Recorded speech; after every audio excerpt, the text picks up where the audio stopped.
Attempt number 3. This is Nightmare Comics 1. And I know I hadn't been here for a while. A lot of things are going on with me. Check my Twitter, Nightmare Baller 1. You know what I'm talking about. I'll leave a link in the description. Just I mean, like, I hadn't had really anything important to talk about. It's a couple of things I want to. That's why I'm making a few videos over the past few days. So stay tuned to this channel. But Street Fighter Cross Tekken just came out. Marvel vs. Capcom, Ultimate Marvel vs. Capcom 3, been holding my attention. I'm trying to get back into the competitive scene. If you follow my Twitter, you know what I'm talking about. But I wanted to talk about this because I think this should get a lot more praise than it has been getting. You know what I mean? Like, everyone says, it's really good, blah blah blah blah blah blah. But I truly believe this is like amazing stuff. Like groundbreaking stuff. Pretty, like, in my opinion, this is my opinion, pretty historic stuff. That's just me.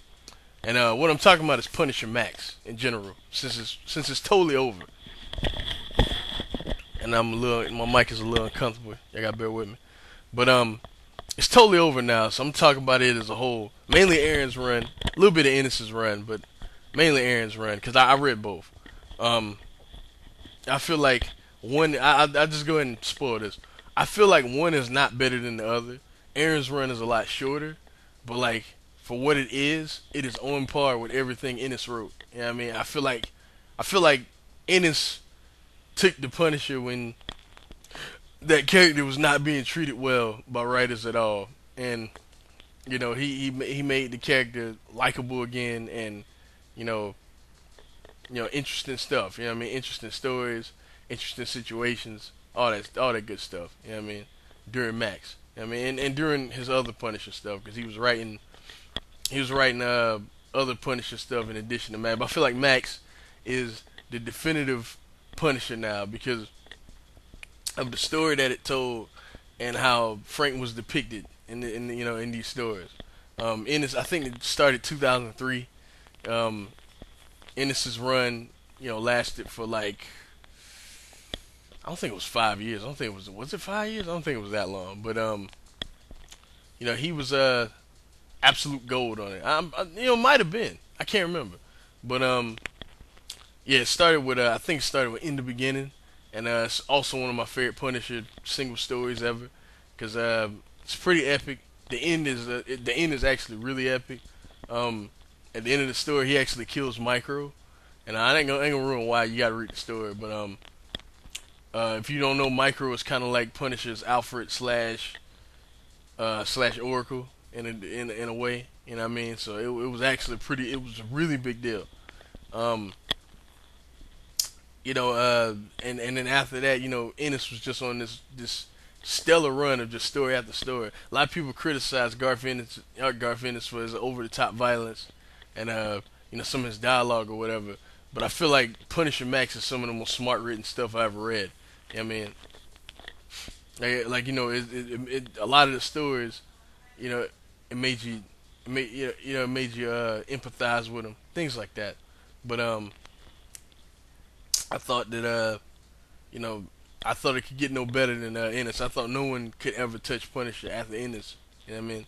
But then some years go by, and then because he left, Ennis left before Max was over, or for the first volume of Max was over, and it took a hiatus for a few years. But in 2010, they brought it back with Jason Aaron, and he wrote it. And the main story of Jason Aaron's run was actual like main Marvel continuity. It was more so like it involved street level Marvel characters. Like the main villain of the overall Aaron run is the Kingpin, and the first arc is pretty much how the Kingpin came to power, and the things the things that he did to get his power. You know what I mean? Like he it's this one part where he's at a crossroads where his life is on the line or someone else's life, and he makes a choice, and it's not popular with his wife, and and him and his wife, they have problems during it. You know what I mean? Like after it happens, like she becomes also a major focal point of the story after that moment. And you know when he does what he does, I'm not gonna ruin it, but when he does what he does or whatever, it does propel him to the power position. You know what I mean in New York City, and after after that, the Punisher, he's the main person that's tasked to stop him. So pretty much during the whole story, it's Kingpin, pretty much trying to kill the Punisher pretty much the whole time. Like after the first arc where Kingpin gets his power or whatever and is the power player in New York City, he actually hires Bullseye to try and kill the Punisher. And this take on Bullseye is actually really different from what you may be used to lately in the Marvel before they killed him in Shadowland. But anybody that wanted to read that, I'm sorry I ruined it. But why would you want to read Shadowland? But anyway, yeah, I said it. Yeah, that was terrible. That started out good, but it ended up being awful. But anyway, um, the only time Daredevil's actually been bad, actually, like I've pretty much like all of the Daredevil stuff, except except the whole end of Andy Diggle's run and Shadowland. I hated all that. But anyway, um, fuck, what was I gonna say? Oh yeah, yeah, Bullseye. He was different. He was like more so deranged than usual. Like I mean, yeah, he is crazy and deranged and all that, but not necessarily as bad as he was in this. You know what I mean? Like he was also a genius too. Like he did things to try and get to know what Frank went through. I ain't gonna ruin everything because there's some really cool moments. It's like this one moment. I will ruin one though. So it's one moment where he kidnaps this family, and he has them killed in a park, just like Punisher's family was killed, and he was like, I didn't feel anything. You gotta read it. Like I'm not really doing it justice, but yeah. As a result, but eventually him and Frank and Bullseye finally face off, and as a result of their face off, Frank gets hurt really badly, and he ends up going to jail. And while he's in jail or whatever, you kind of see his past and how he got where he is, or whatever, and how he was just kind of ghost walking through life. Like what I mean, like he went to the war in Vietnam and he came back. He wasn't the same man, you know. So after that, he what happened after that? Yeah, yeah, yeah. While he was in jail, he was actually visited by Nick Fury.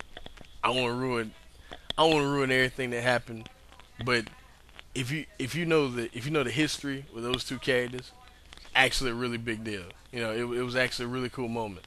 Um, but yeah, after that happened, uh, he gets out of jail. I'm not gonna ruin how either. I'm sorry. I know this ain't the best review, but I'm kind of just skimming through the story, kind of give y'all an idea of what happened.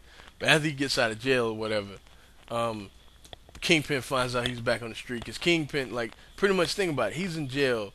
All these people that he killed, you know what I mean? Like, these are friends of people that he's killed. I think also Kingpin put a price on him while he was in jail. You know what I mean? So, but after he gets out, Kingpin finds out. And then, in order to, what was I going to say? In order to, in order to try and kill Punisher, he hires Elektra. You know what I mean? And Elektra is actually pretty similar in this, minus one major difference. And there's a big plot point with Kingpin's wife and Elektra. I don't want to ruin it because it's very different. Now, I think this would be like where a lot of people will either be on board with this or not, because a lot of Marvel enthused, they may not like what they do with Elektra in this.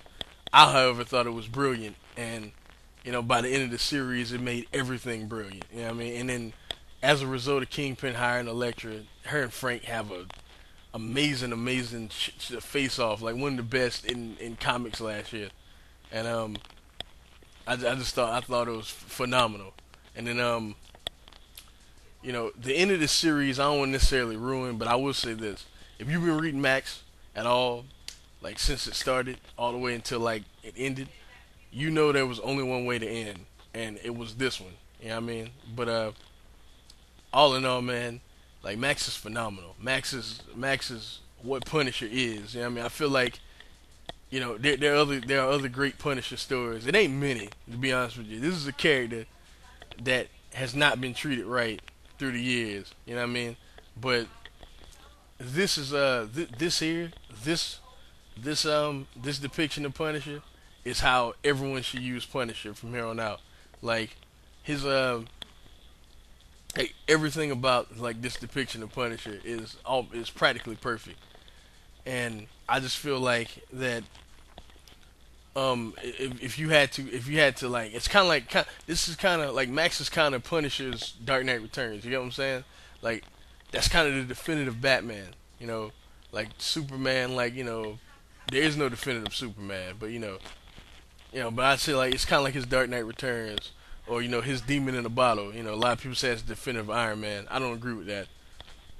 I don't agree with that at all. I'll explain why in like a future video, but a lot of people say that. What I mean? It's kind of like his you know what I'm trying to say, like his Green Lantern Rebirth. I mean, like Hal Jordan's Swans. You know what I'm saying? It's kind of like that, but this is pretty much in any form of media you see the Punisher. This is how he should be depicted all the time. And as I said, after Max ended the first time, Frank had just been mistreated through the years. Matt Fraction wrote him for a little bit, and whatever. But yeah, like I said, pick this up. I think the first volume. I know the first volume is out for trade. The second one, I'm pretty sure is out too. I'm not sure about the last one, or is it the last two? I don't know. But I know the first one and the second one definitely. I don't really read trades like that.